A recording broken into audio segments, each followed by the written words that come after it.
This short section of path is located a mile and a half upstream from Greenwich and is known as Deptford Wharf.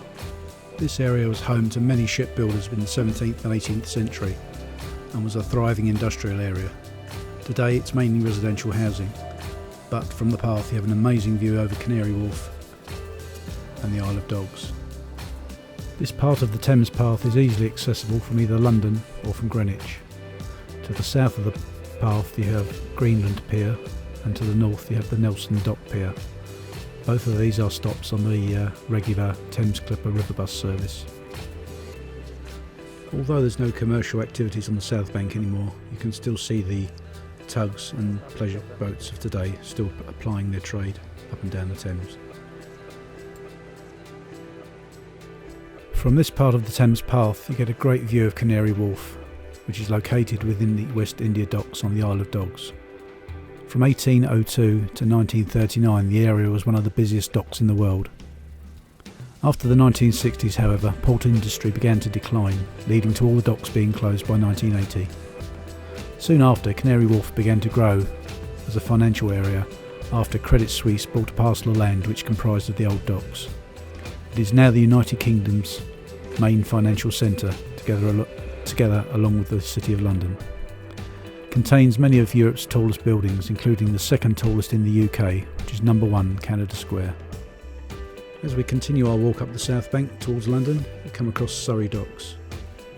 The South Dock Marina was formerly a part of the Surrey Docks complex, which comprised of many interconnected docks. However, now only 2 wet docks still exist.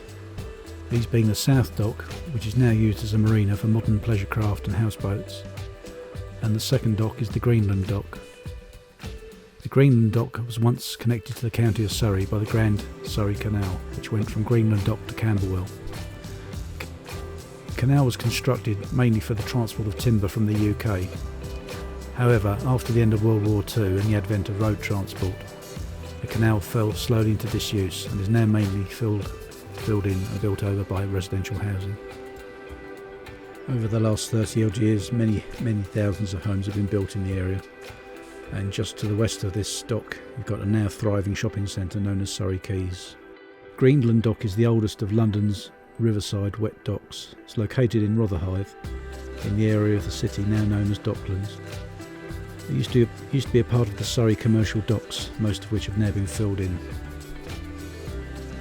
Looking at it today, it's difficult to imagine that this was once a thriving hub of export and import into the UK from many of its Commonwealth countries scattered around the world. Looking at it today, it's difficult to imagine that this is once one of the busiest docks in the world. Although the Greenland Dock lock gates have long been sealed up, the original gates are still in position, together with the hydraulic rams needed to open and close them. Also dotted around the area is the original dock furnishings, such as the windlasses and capstans used to pull boats in.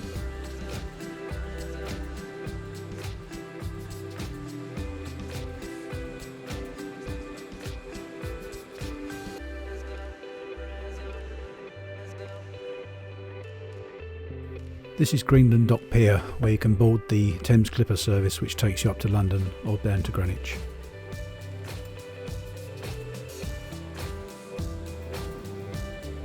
Just beyond Greenland Dock, the path deviates from the riverside behind some private dwellings and reappears at Commercial Wharf, where this red derrick is on the skyline.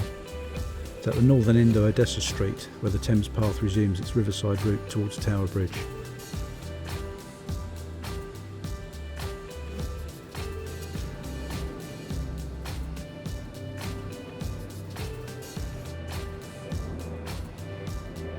Now we've rejoined the path, you can take advantage of the view overlooking Canary Wharf. Some amazing buildings, and as I said earlier, the skyline is constantly changing with new developments and new office buildings. As we walk up the path, we come to Surrey Docks Urban Farm. This is a small part of the countryside which has made its way into the city. The farm is free to enter and is open 7 days a week from 10 AM to 5 PM in the summer, 10 AM to 4 PM in the winter.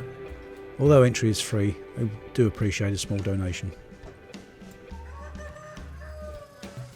Also on the site is a small cafe which serves food It's a welcome place to stop. Please note though that the cafe is closed on Mondays. If you'd just like to visit the farm and not do the Thames Path, the nearest underground is Canada Water and the nearest bus stop is in Redriff Road, which is nearby.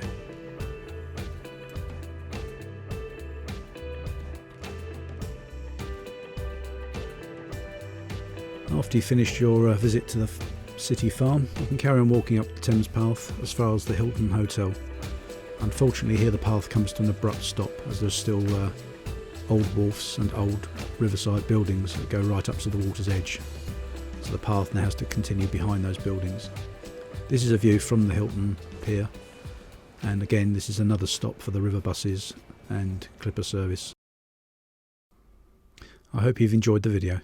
Bye for now.